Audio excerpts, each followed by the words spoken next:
We, Equality 72521, have discovered a new power of nature, and we have discovered it alone, and we alone are to know it. It is said, now let us be lashed for it, if we must. The Council of Scholars has said that we all know the things which exist, and therefore the things which are not known by all do not exist. But we think that the Council of Scholars is blind. The secrets of this earth are not for all men to see, but only for those who seek them. We know, for we have found a secret unknown to all our brothers.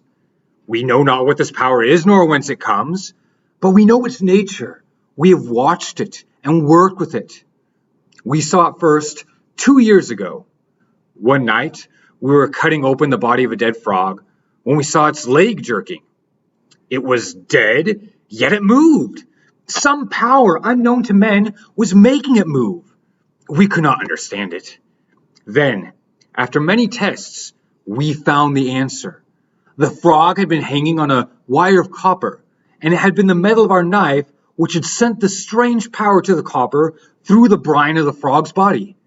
We put a piece of copper and a piece of zinc into a jar of brine. We touched a wire to them, and there, under our fingers, was a miracle which had never occurred before. A new miracle and a new power. This discovery haunted us. We followed it in preference to all our studies. We worked with it, we tested it in more ways than we can describe, and each step was another miracle unveiling before us. We came to know that we had found the greatest power on earth, for it defies all the laws known to men. It makes the needle move and turn on the compass, which we stole from the home of the scholars. But we had been taught, when still a child, that the lodestone points to the north, and that this is a law which nothing can change. Yet our new power defies all laws. We found that it causes lightning, and never had men known what causes lightning.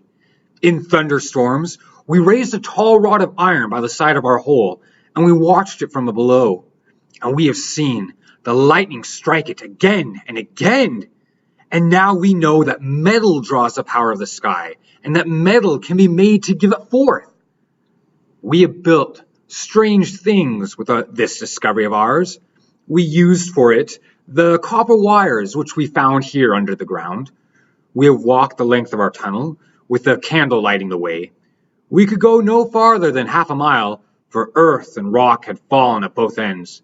But we gathered all the things we found, and we brought them to our workplace.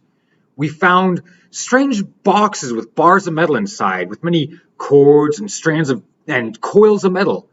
We found wires that led to strange little globes of glass on the walls. They contained threads of metal thinner than a spider's web.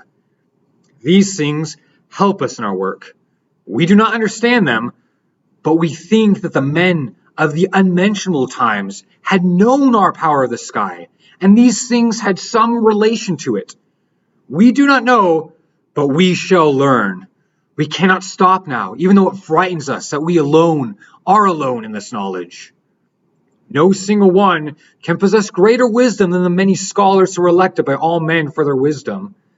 Yet we can. We do. We have fought against saying it, but now it is said, we do not care.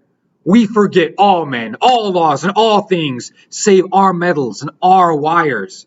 So much is still to be learned. So long a road lies before us. And what care we if we must travel it alone?